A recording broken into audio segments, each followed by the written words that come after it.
nós vamos falar sobre o barril de amontilado. Então, a história, o conto, tudo começa quando o narrador, que ele não apresenta nenhum nome no começo da história, decide se vingar do Fortunato por conta que, tipo assim, ao longo da história deles, o Fortunato já tinha feito várias coisas pro narrador, só que quando o Fortunato insulta ele, ele não aceita e fala que vai se vingar. Aí, alguns dias depois, tanto tempo depois, o narrador estava passeando e encontrou o Fortunato voltando de uma festa de carnaval. Aí quando ele encontrou o Fortunato voltando da festa de carnaval, ele convidou o Fortunato para ir até o palácio dele, porque ele tinha recebido um barril de amontilado, e duvidava que o barril fosse de amontilado. Só que aí o Fortunato também duvida, porque era época de carnaval, eu acho que isso era meio difícil, né, por conta do carnaval, de acontecer por conta do carnaval. Só que ele, mesmo assim, ele não aceita ir. Aí o narrador diz assim que já que ele estava meio ocupado, que ele não ia poder ir, ele ia chamar o seu amigo Lucchesi. Ia convidar o amigo Lucchesi porque ele era um apreciador de vinhos.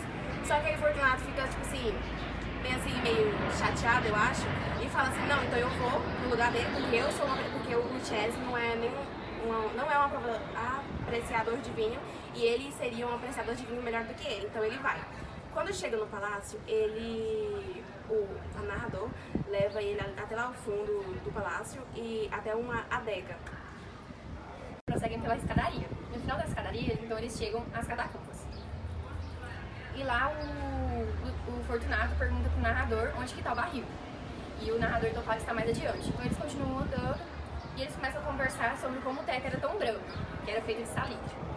Então o Fortunato estava com uma tosse, que não parava, estava tossindo toda hora, e o narrador então falou assim pra eles poderem voltar, porque não queria prejudiciar a saúde dele e tal. Só que aí o Fortunato, não, eu vou provar do vinho que tá no barril, que era de amontilado, que eles queriam saber se era mesmo de amontilado.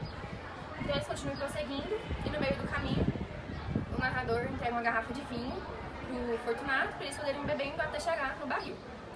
Então eles passam pelas paredes de ossos, pelo monte de ossos que estava no chão, pelas paredes feitas de ossos, e vão continuando andando pelo corredor. E nisso, o Fortunato já estava bem bêbado, embriagado, e nisso eles continuaram prosseguindo. Então eles chegaram a um ponto em que eles estavam abaixo do rio, que eles vinham até a água passando pelas brechas dos ossos.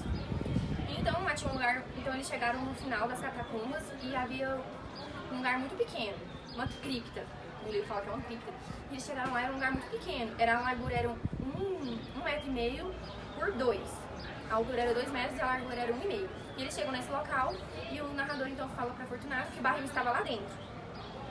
Então eles entram dentro desse local e lá o narrador amarra o Fortunato em um granito. Ele num granito. Aí então o Fortunato fala, o barril, aí o narrador fala assim, pois é, o barril. Aí o barril estava lá dentro e ele acaba amarrando o Fortunato no granito. Depois disso o narrador sai do local, tira o monte de ossos que tinha do lado de fora, que ele tinha colocado pedras e cimento lá. Então eles tiram esses ossos que estavam lá e pega o cimento que tinha e começa a construir uma parede tampando o local. Então ele começa a tampar o local e no meio disso eles escutam os gritos de tristeza do amigo Fortunato de lá de dentro. Ele gritava muito triste, então na hora ele hesitou, ele ficou com medo. Então ele começa a construir a parede e começa a escutar uns gritos do amigo dele, muito triste. Aí então no momento ele hesita, ele fica com medo. Mas no mesmo momento ele tem um bom pensamento e ele coloca a mão na parede úmida e ele se sente satisfeito. Então ele continua a construir a parede.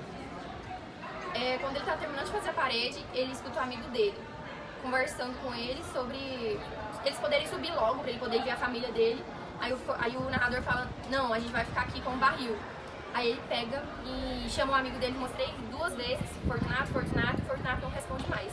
Aí então ele termina de fechar a parede e ele sai de lá muito satisfeito com a sua vingança. Na história tinha um personagem que não tinha nome. Aí no decorrer da história ele ficou de frente com o juiz que o condenou à morte. E ele desmaiou no exato momento e só sentiu o povo levando ele. e jogando ele num lugar escuro, que foi aonde ele acordou, não sabia onde que ele estava, porque era um lugar muito escuro, passou a mão nas paredes e descobriu que estava no poço. E olhando para o chão, ele viu um pedaço de pão e um alho. Quando ele viu a água, ele pegou a água e a bebeu. E quando ele bebeu, ele parece que tinha alguma espécie de medicamento que fez que ele dormisse durante o papel. Na história tinha um personagem que não tinha nome. Aí no decorrer da história ele ficou de frente com o juiz que o condenou à morte.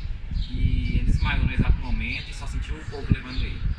E jogando ele num lugar escuro, que foi aonde ele acordou, não sabia onde que ele estava, porque era um lugar muito escuro, passou a mão nas paredes e descobriu que estava no poço. E olhando para o chão ele viu um pedaço de pão e um alho. Quando ele viu a água, ele pegou a água e a bebeu. E quando ele bebeu, ele parece que tinha alguma espécie de medicamento que fez que ele dormisse durante o papel. Após beber a água, tinha como um anestesiante dentro da bebida.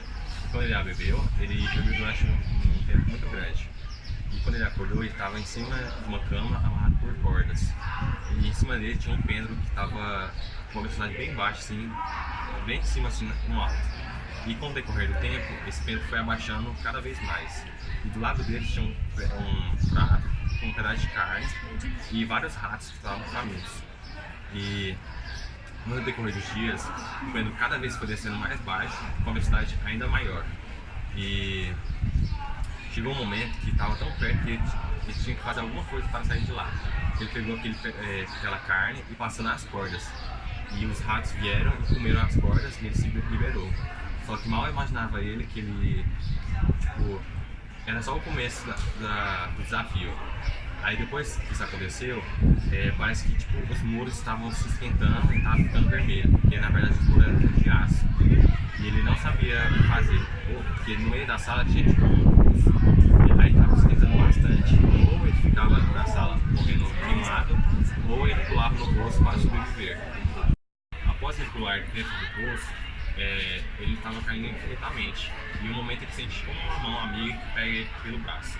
Era o general francês que havia conquistado Toledo naquele dia.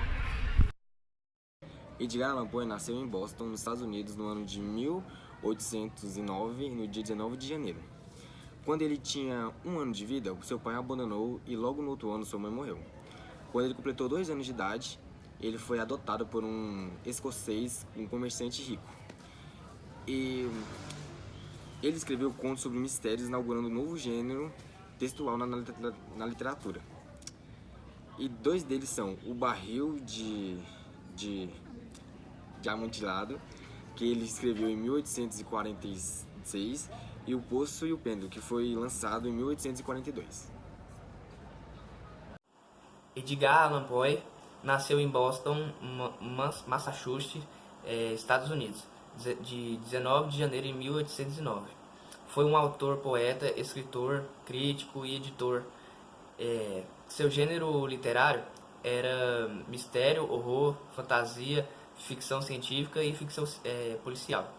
Quando jovem, ficou órfão de mãe, que morreu pouco depois que seu pai abandonou a família.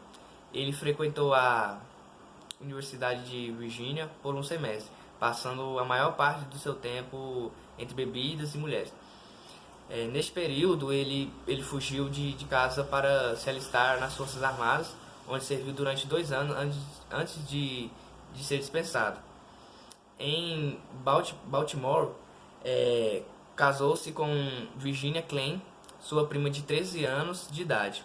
Em 1845, Poe publicou seu poema The Raven, que foi um sucesso instantâneo. Sua esposa morreu de tuberculose 2 anos após a publicação. Ele começou a planejar seu próprio jornal, porém, em 7 de outubro de 1849, morreu aos 40 anos, antes que pudesse ser produzido.